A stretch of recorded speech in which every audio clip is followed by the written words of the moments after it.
it's extraordinarily humbling, and I mean, it's kind of beautiful in a way that as creators we get to do something that's true to our hearts, and then other people pick up on that same sort of passion. We're taking all these risks with the game and making a more complicated game, a more nuanced story than we've ever done before, and it's something we really wanted to play, but we had no idea what the public, how they would react to it. And of course it was really, really exciting for us to see that people didn't just buy into it, but they were really excited about the world and the story and the themes and the subtext that we were putting into it.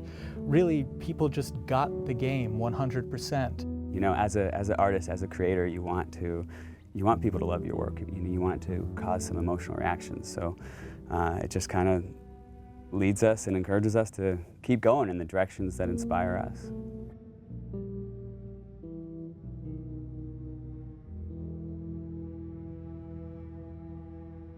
The Last of Us: American Dreams, the graphic novel we released through Dark Horse, co-created by Faith Erin Hicks, the co-writer and amazing artist on that comic book. And it introduces the character of Riley. And in it we get to see kind of Ellie coming out of her shell, and she starts taking on these attributes from Riley, but it's the first day they meet. And it became really interesting to us to say, okay, months later, after these two have become best friends, and they've had this falling out, where does that relationship go? In discussing ideas, it's like, what if we got to play through that kind of relationship? What if we saw that relationship? And it gives us an opportunity to test out various mechanics and storytelling ideas that maybe we couldn't test on the scale of the full game, but doing it in a smaller time frame allows us to try out these ideas and say, okay, that's interesting. How did that work? The comic book was kind of a great way to see a little bit of what Ellie and Riley's relationship was. So when we set out to design the world, we already had a point of reference that there had already been some great work done just in terms of some of the visuals and some of the language between Riley and Ellie. I think we had a sound story pretty early on that we felt was compelling enough to okay, that justifies us moving forward with the idea of single-player DLC. Now you have a team of some burnt-out, frazzled people that you're trying to say, like, okay guys, let's go again. Can we do it again? And that's a lot. That's a lot to ask of anybody after 3.5 years of grind. We kind of right away knew we wanted to focus on Ellie. We wanted to tell a little bit more about who she was before all this. We also felt like some people were wondering what happened in that time span between when Joel gets really injured and then you play as Ellie. And I felt like I wanted to meet Riley. Like I want to know her. I read a little bit from like the comics, and you kind of had this image in your head in the character, but you kind of really don't meet them until you start to see them. And once you get the actor in there, once you get these people, they really start to come out. All this time I thought you were dead. Yeah. It was interesting sort of this time around to be with someone new. When Yanni came in during casting, I was like, that's totally who I saw in the comic book. That's totally her, that's totally who I heard. You need to cast her. I was a bit intimidated to kind of come on to something that's so big. It's different, Ashley started with it, and you're, coming in, I guess, as a sophomore, you know what I mean? Like, you feel like, oh gosh, am I gonna fit in? And then, will I really be able to live up to the standard that's so high? With The Last of Us, we got to see the events that led to who Joel is during the game. We never get to see that with Ellie. With Ellie, we're picking her up at the outset of the journey. What this DLC really allowed us to do is focus on Ellie's life prior to that journey. And we get to see, she's just a kid, ultimately. Despite, the journey she's about to go on, you get to see her have fun, and you get to see her playing with her best friend, and you get to see her be romantic with someone. You definitely see a very different side to Ellie. Being with another teenage girl sort of brings out that playfulness and that silliness that you see glimpses of that with Joel, but it's different hanging out with a 40-year-old dude.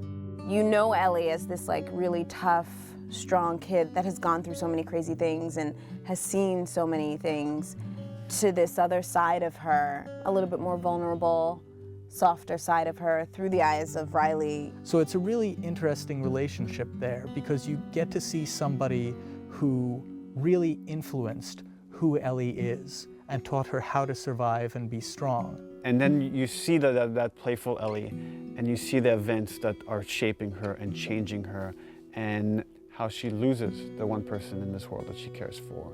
And then you understand why she's willing to fight tooth and nail to not lose Joel. She's already lost this person that she loved. She's not about to let it happen again.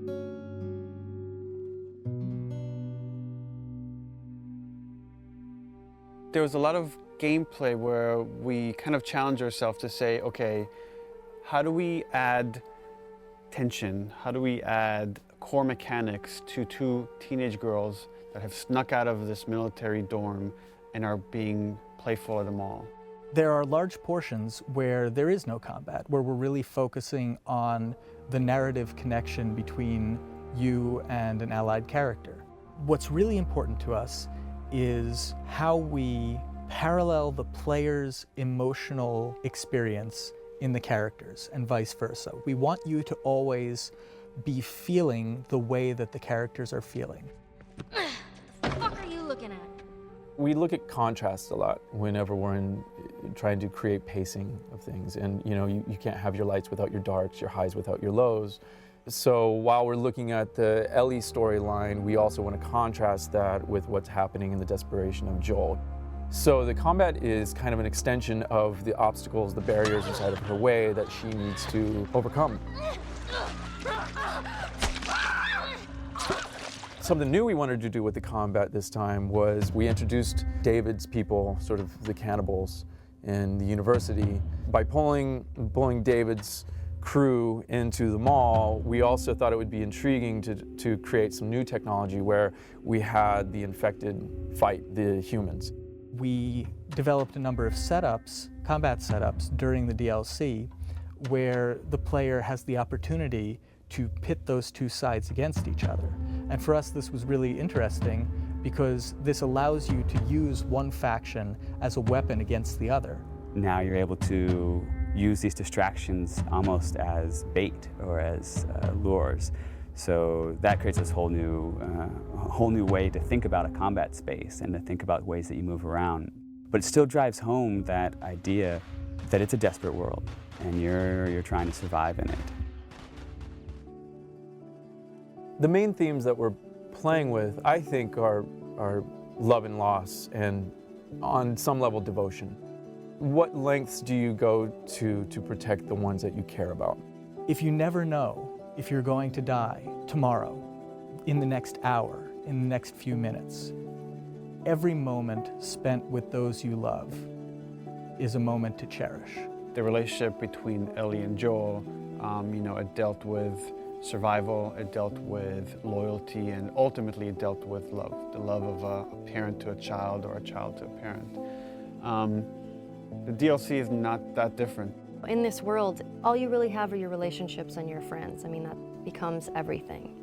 And I think that's sort of reiterated in the DLC. One of the great things about Last of Us was how much people related to Ellie and enjoyed Ellie and saw her as this strong character. And here we'll get to see how her time with Riley has become that and something that propelled her to be able to go on this journey with Joel.